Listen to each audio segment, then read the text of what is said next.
오늘은 독서 대화에 관한 이야기를 해볼까 합니다. 우선 독서로 아이랑 대화하기 위해서는 대화거리가 있어야 하잖아요. 대화거리는 그 집 아들 독서법 책에서도 제가 언급했듯이 반복 독서로 찾을 수 있어요. 왜 반복해야만 찾을 수 있는지 궁금하실 거예요. 책을 처음 읽을 때는 줄거리를 파악해야 되잖아요. 아, 이 이야기는 이런 식으로 흘러가는구나. 그래서 끝까지 우선 다 읽어봐야 전체적인 책의 내용이 파악이 되잖아요. 그래서 대화거리를 찾으면서 읽기가 굉장히 힘들어요. 독서 숙련가가 아니면은 힘든 일인 것 같아요. 책을 읽으면서 동시에 대화거리를 찾는 것이요. 그래서 한 번 다 읽고 이 책은 이런 내용이구나 하고 전체적인 책 내용이 파악되면 그때 이 책에서 그럼 우리 아이랑 어떤 내용으로 대화해보지? 라는 생각을 하시게 될 거예요. 그래서 그때 다시 반복 독서를 하면 대화거리 부분을 쉽게 찾을 수가 있어요. 저도 아직 독서 숙련가가 아니라서 여러 번을 읽어야지 대화거리를 찾을 수가 있거든요.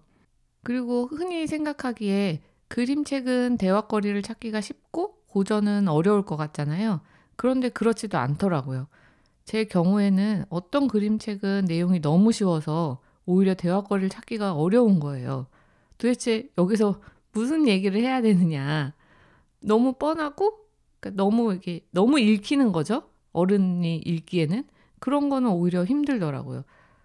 왜냐하면 저도 어른인지라 자꾸만 어른 관점에서 책을 보니까 이게 말할 거리가 없는 거예요.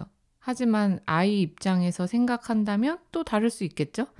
그러니까 엄마가 아이와 대화를 시도할 때 엄마의 관점에서 책을 바라보면 아이와 대화를 나눌 만한 소재보다 어른들의 세계에서 대화를 나눌 만한 소재들이 좀 더 잘 발견되거든요. 그래서 엄마들이 아이랑 책을 읽을 때 대화거리 찾기가 힘든 이유가 바로 그 부분이 아닐까 하는 생각이 들어요. 아이의 입장이 돼서 대화거리를 찾아야 된다는 거.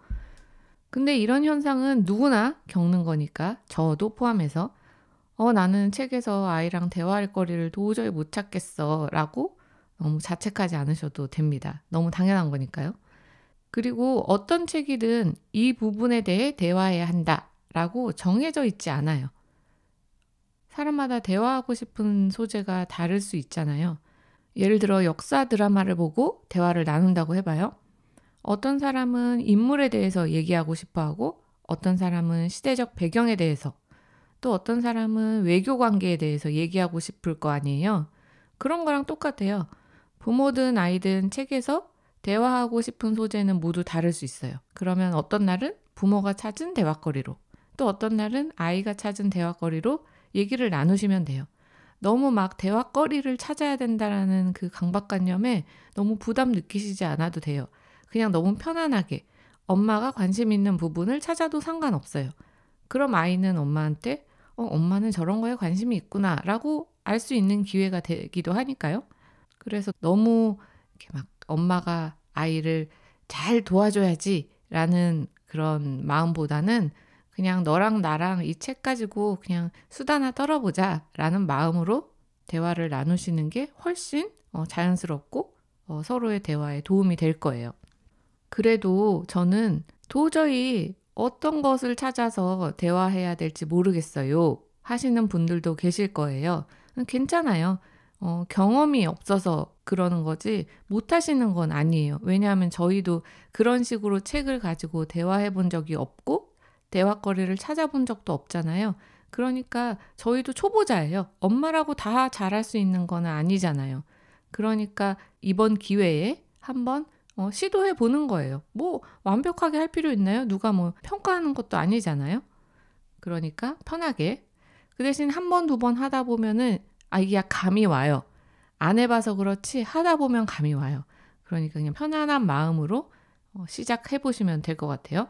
자, 그래서 정말 도저히 못 찾겠어요 하시는 분들에게 제가 몇 가지 팁을 드리려고 합니다.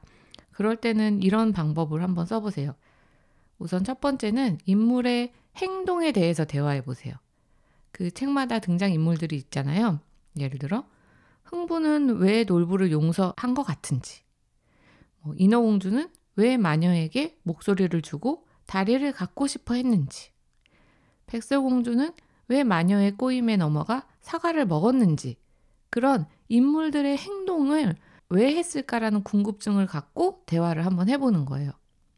그러다가 대화가 아이랑 원활히 이루어지는 것 같으면 슬쩍 아이 입장에서 생각해 볼 수 있는 질문을 던져보세요. 그러니까 예를 들면 우리 딸이 인어공주라면 어떻게 했을 것 같아? 라고 물어보셔도 되고, 제가 자주 쓰는 방법은 제 생각을 먼저 얘기하는 거예요. 엄마라면 목소리랑 다리를 안 바꿀 것 같아. 이런 식으로요. 그러면 아이가 왜? 라고 물어보겠죠? 그러면은 엄마 생각의 근거를 말해주면 돼요. 그 다음에 그러면 우리 딸은 어떻게 했을 것 같아? 라고 물을 수 있어요. 엄마가 너무 처음부터 일방적으로 아이한테 묻기만 하면 아이가 부담을 느낄 수도 있어요. 그래서 제가 먼저 제 생각을 말하는 거예요. 그리고 나서 너는 어떻게 생각해? 라고 물어보면 아이가 훨씬 생각하는 걸 덜 부담스러워 하더라고요. 이거는 팁이니까 한번 적용해 보세요. 자, 두 번째는 아까 인물의 행동에 대해서 물어봤잖아요. 두 번째는 인물의 감정에 대해서 물어보는 거예요. 인어공주는 마녀를 찾아갈 때 어떤 감정이 들었을까? 놀부가 흥부를 집 밖으로 쫓아냈을 때 흥부는 어떤 감정을 느꼈을까? 이런 식으로 어떤 사건, 어떤 행동이 일어날 때 그 인물의 감정에 대해 대화해 보는 거예요.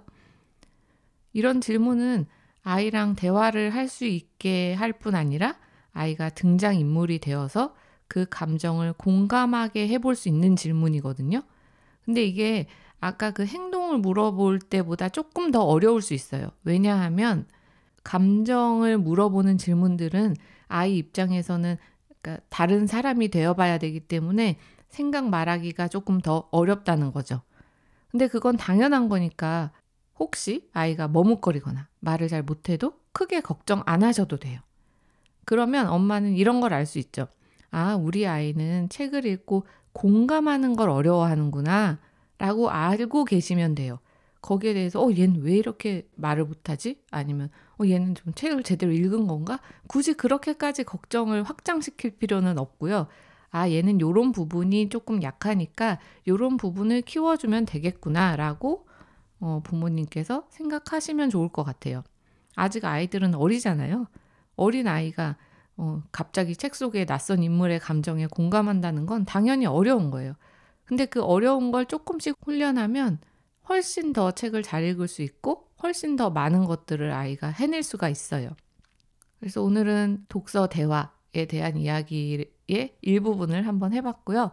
그중에서 독서 대화를 이끌 수 있는 방법 몇 가지, 인물의 행동에 대해서 대화해 본다거나 인물의 감정에 대해서 대화하는 것에 대한 예를 말씀드렸습니다. 오늘 방송이 도움이 좀 되셨나요?